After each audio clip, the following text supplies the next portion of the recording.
الحمد لله رب العالمين و صلی الله علی سیدنا محمد و آله و صحبه الهداة المهدیین المنتخبین المنتجبین.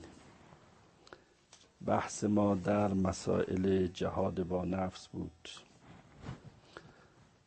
خدمت شما عرض کنم که روایتی در جلسه قبل راجع به وجوب محاسبه نفس از امام صادق بیان کردم که حضرت دستوری که میدن دلالت بر وجوب میکنه، یعنی محاسبه نفس پس واجب بر انسان. عرض کردم امام میفرماید حاسبوا انفسکم قبل ان تحاسبوا علیها. پیش از این که کسی بیاد از شما حسابرسی کنه و نفستون را مورد محاسبه قرار بده، خودتون نفستون را ازش حساب کشی کنید. چرا؟ چون میفرماید که قیامت 50 موقف داره که در این 50 موقف یعنی 50 ایستگاه، 50 جایی که از آدم می ایستن و از آدم سوال میکنن، با قول ما و شما تلاشی میکنن، سوال و جواب میکنن. شما اگر در یک مقام بالایی بخواید پیش یک کس برید از کسایی که مقام بالای دنیایی داره، در چند جای از شما سوال میکنن، بازرسی میکنن، میپرسن. در قیامت هم از اعمال ما میپرسن. هر موقفی مال یک عملی است. ما الان کار نداریم راجع به این موقف ها صحبت کنیم. امام میفرماید که هر موقفی هم مقدارش 1000 ساله. اینی که میفرماید هر موقفی انسان ممکنه در او 1000 سال بمانه، مسئله شوخی نیست. چون در قیامت دیگه زمان اینطوری مطرح نیست مثل زمان ما. ما نمیدونیم اونجا چی خبره. باید انشاءالله بریم و ببینیم که چی خبره. ما خیلی چیزها رو نمیفهمیم، جزئیات رو نمیفهمیم. ما با کلیاتش ایمان داریم.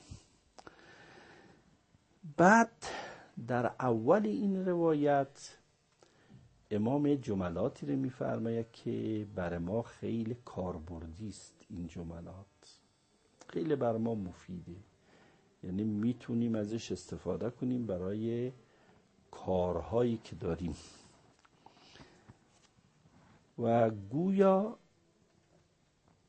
محاسبه نفس، محاسبه جهاد با نفس و محاسبه با نفس ربط به این فرمایشاتی که امام داره میگه. روایت هست که می روایت کاربردیه. میفرماید که اذا اراد احدکم، این اول جمله است. من آخر جمله را خواندم که چون آخر روایت را خواندم چون ربط به بحث ما داشت، اما این صدر روایت هم عرض کردم خیلی مفید و کاربردیه. اذا اراد احدکم الا یسأل الله شیئا الا اعطاه. اگر شما دلتون میخواد که هر چی از خدا بخوایی خدا بهتون بده. خب همه ما اینو میخوایم که هر چی از خدا میخوایم خدا به ما بده. هر چی شما میخواهید و از خدا طلب میکنید خدا بهتون بده. این اگر دلتون میخواد چیکار کنید؟ فلییأس من الناس کلهم. از همه مردم قطع امید کن. به هیچ کس وابسته نشو. به هیچ کس تکیه نکن. به هیچ کس امید این نداشته باشه که بله فلانی هست و من کمک میکنه. اینطوری نه. همه چیز از خداست. چون همون فلانی ها مگر تو رو کمک کنه، خدا باید به قلب او بندازه که تو رو کمک کنه. خدا باید به تو به اصطلاح او را رحمش بیاره بر تو که تو را کمک کنه. ممکنه شما به یک کسی اعتماد میکنی که این آقا برای من این کار میکنه، در همون موقع او خودش گرفتارتر از تو میشه یا اصلا فراموش میکنه. پس امام میفرماید اگر میخوایی که هر چیزی که از خدا بخوای خدا باید بده، فلییأس من الناس کلهم، از تمام مردم ناامید باش، امید به هیچ کی نداشته باش، نه به پدر، نه به مادر، نه به خیش، نه به قوم، نه به ثروتت، نه به قدرتت، نه به توانت، به هیچ چیز. ولا یکون له رجاء الا من عند الله جل ذکره، به هیچ کس امید نداشته باشه، امیدش به هیچ کی نباشه مگر در نزد خدا، امیدش برای خدا باشه.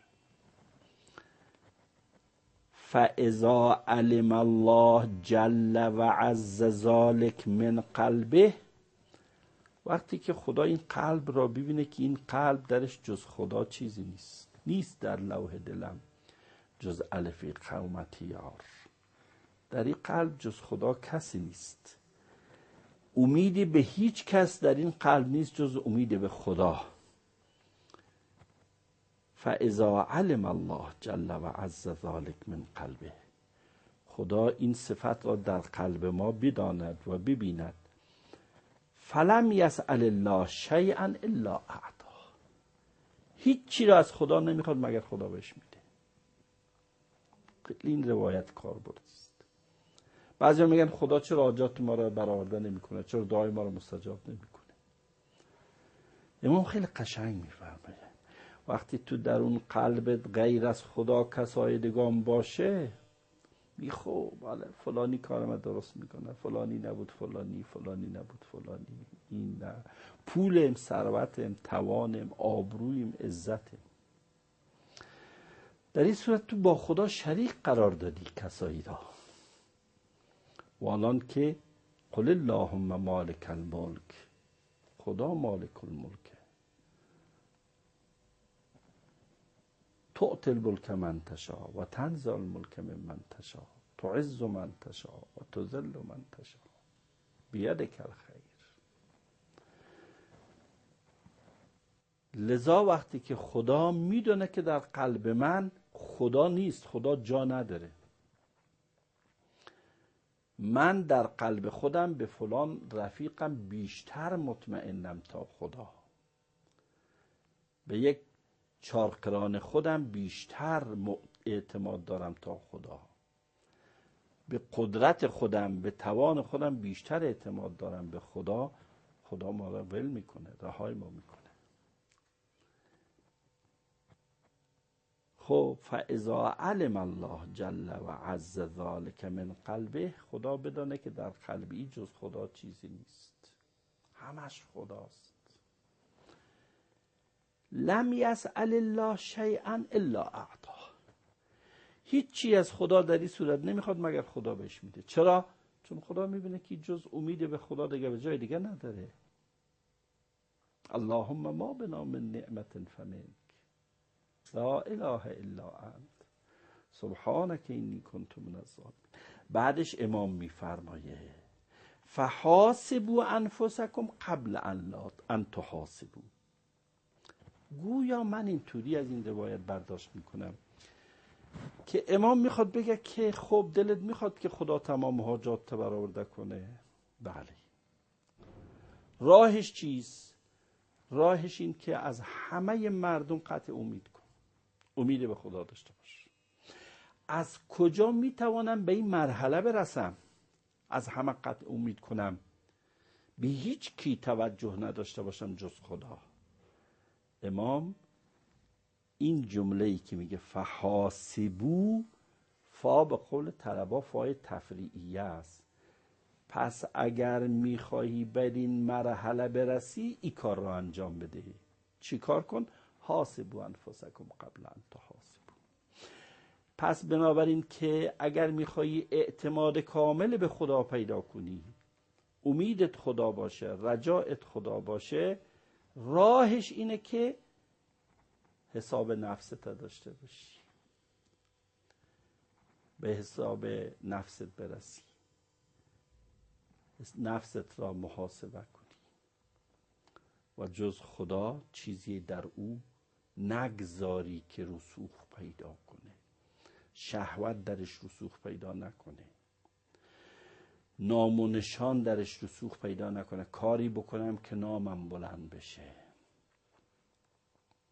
تلک الدار الاخره نجعلها للذین لا یریدون علوا فی الارض ولا فسادا. خدا میفرماید این دار آخرت، قیامت را ما برای کسایی قرار دادیم که اصلا اراده این نداشته باشه که در دنیا علو پیدا کنه، برتری پیدا کنه، اصلا تو این مسیر نباشه، همش خدا باشه، خودش عبد ذلیل در مقابل خدا ببینه، عبد محتاج خدا خودش ببینه. لذا میفرمایه ما اگر میخوایی به این مرحله برسی که جز به خدا به کسی دیگه اعتماد نکنی، حاسبوا انفسکم قبل ان تحاسبوا. از اینجا شروع کن، از نفست شروع کن، از حسابرسی نفست شروع کن. وقتی حسابرسی نفس کردی به این نتیجه میرسی که غیر از خدا چیزی در عالم وجود نداره. اینا همه قدرت‌های پوشالیه، با یک تب از بین میره این قدرت آدم، این صحت آدم، این سلامتی آدم. با یک حرکت ساده‌ای همه چیز آدم از دست میده. آدم وقتی حساب میکنه نفسش به این نتیجه میرسه. وقتی به این نتیجه رسید امیدش میشه خدا، توکلش میشه خدا، رجایش میشه خدا. در اون صورت وقتی دستش بلند میکنه میگه خدایا این محبت به من بکن، این کار را به من کن، خدام دیگه به اصطلاح ناامیدش نمیکنه. میگن حضرت ابراهیم علی نبینا و علیه الصلاة و السلام و علی آل نبینا الصلاة و السلام وقتی خواستن به منجنیقش بذارن و با آتش بیاندازنش، خب ابراهیم در مسیر آتش قرار گرفت، از منجنیق جدا شد. جبرائیل آمد خدمتش، عرض کرد که یا نبی الله کاری داری انجام بدم برات؟ گفت اما به تو نه، به تو کاری ندارم. چرا؟ چون تو هم یه مخلوق خدایی، منم یه مخلوق خدا. حالا تو ملائکه هستی، من نیستم. هر دو تای ما مخلوق اون خدایی هستیم که من و تو را به یک چشم میبینه.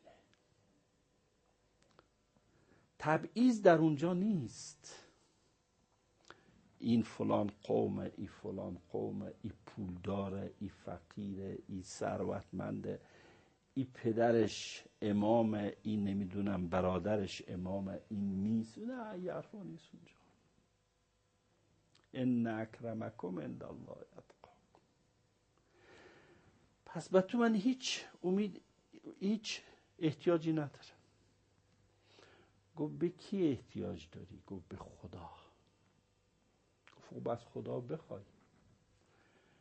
گفت علمه به حالی کفا عن سؤالی. اون میبینه من در چی موقعیتی هستم، دیگه چی ازش بخوام؟ خواستن برای کسی است که از کسی است که ندانه. وقتی اون میدانه دیگه لازم نیست من از اون چیزی بخوام. لذا وقتی ابراهیم به آتش میفته، یا نار کونی بردن و سلاما، این خطاب به آتش میرسه و آتش برش گلستان میشه. و صلی الله علی سیدنا محمد و آله اجمعین.